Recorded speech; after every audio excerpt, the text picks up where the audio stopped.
Well, let's head to the United States, and joining me now is Professor Peter Mathews, as he does most weekends. Peter, a very good morning to you, our time. What is happening over there? If you can't win, change the goalposts. It looks like that from outside looking in.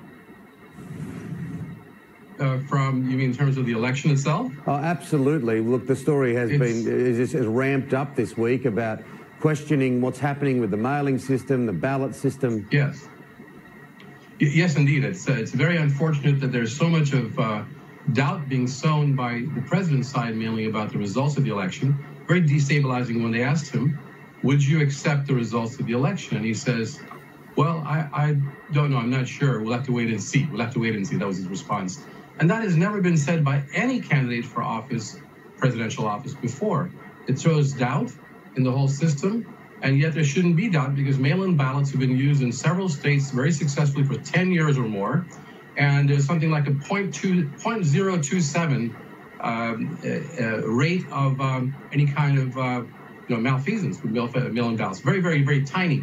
And it hasn't affected any elections. So this is a red herring being raised by the president's side to make it look like there will be a bad election result. And I think he's concerned he might lose. And there's that problem of the votes coming in, the regular precinct votes coming in early, and then looking like Trump's ahead, and then Mr. Biden will go ahead a day or two after as they're counting the mail-in ballots. It's very destabilizing, the whole thing, and I think people should be very aware that we should just go with the results that come in and wait for the results. We don't have to have it the same night. Well, it's not his decision to make, is it? This is a world of so much spin, of so much PR. The world, it's such a changed environment, and we've never seen an election conducted like this before either. Never, ever in this country's history, in the modern history especially, but in the history of the United States, it's never been conducted. Every presidential candidate has accepted the loss when they did not win enough votes or electoral college votes. So this president should follow suit and be in the same vein, but he's not. He's way outside the norm, and it's very destabilizing, and I think people should be aware and be ready to go out and vote, either by mail or in person, or drop their mail-in ballots off at the polling places to ensure it gets there. And that way, American democracy can be protected. It could end up in a constitutional crisis otherwise, which would be very dangerous for the country. So the bottom line is, it's not like if Donald Trump loses this election, he's going to be taken out kicking and screaming, because there's things in place, and we've seen other Republicans come out and say, well, no, this will be a proper transition. Yes, and many Republicans have actually come out and guaranteed there will be a proper transition, very well, big-name Republicans. And many of them, and some of those Republicans actually have endorsed Joe Biden. They've said they're not supporting Trump because of his malfeasance in terms of delegitimizing the election. So people like, for example, Cindy McCain, the wife of Senator John McCain, Governor Christie Whitman of New Jersey, former governor, the former governor of Ohio, John Kasich, these have big-name Republicans who said they're not supporting Mr. Trump because of how he's not taking this seriously. He's trying to delegitimize the system in the election. They're supporting Mr. Biden. So yes, that's true, that big-name Republicans said this is going to go through. We're going to have a transition, a peaceful transition as always, and that helps a lot to have them also taking that position, not just Democrats. We're only 5 weeks away, Professor. How are the weeks ahead shaping up? Very interesting. If you look at the polling, the 3 key swing states that Trump won with only less than 100,000 votes, Michigan, Wisconsin, and Pennsylvania, those states, Joe Biden is ahead by several points.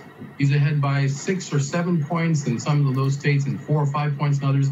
And even states that were really traditional Republican states like Arizona, Joe Biden is ahead by a few percent there to Trump. But Trump is ahead in a couple of other close states, like Texas, by just a fraction of a percent of the vote. So this is looking very good for Biden, but you never know who's going to show up and vote on election day, or who's going to send in mail-in ballots. It all depends on the voter turnout as to whether Biden can actually pull this off, or whether Mr. Trump will have another 4 years. It's an important thing to articulate, because voting in Australia is compulsory. It is not compulsory in the US. President Trump has taken a swipe at Meghan Markle after the Duke and Duchess of Sussex urged Americans to vote. Yes, she did, and amazingly, I think she did that for many years now. She's worked with Michelle Obama on getting out the vote and getting people to register. And Mr. Trump has gone after her because he doesn't want more people to vote, especially people who could be progressive and might vote for the Biden-Harris ticket. And he even called her a nasty person, and she called him a misogynist a couple of years ago. So there's been this bad, relationship, but mostly Mr. Trump trying to put down the Duchess and say that she has no right to speak out. But that's not true. We as Americans, and she's an American, have every right to speak out and urge people to vote. And she could even urge people to vote that she wants to vote. But she just said, in general, people should take this very seriously. Many people have died in America for the right to vote and given their lives, and we have to vote this time. And this is the most critical election of modern times, she said. And therefore, we have to vote our values. She put it that way. And some people say that's an implication that, she's urging people to vote for change. But we'll have to wait and see.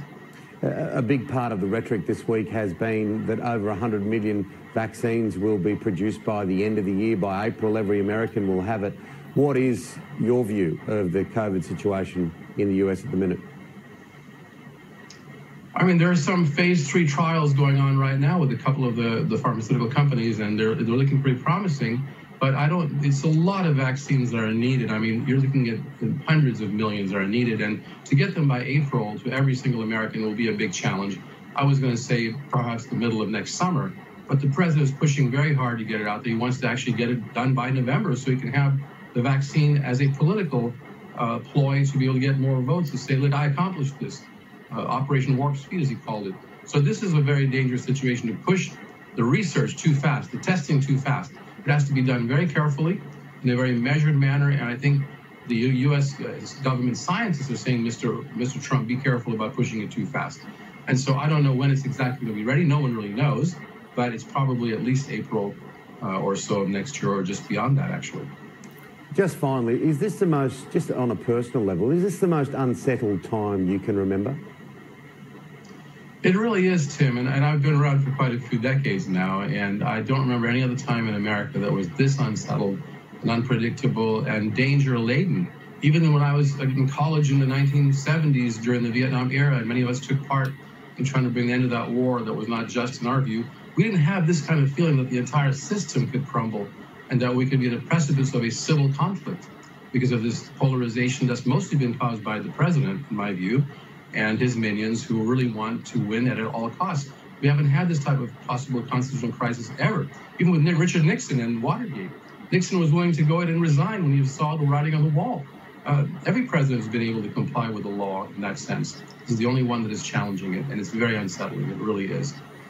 Professor Peter Mathews from Cypress College in the US. We no doubt will talk very, very soon. Enjoy your weekend.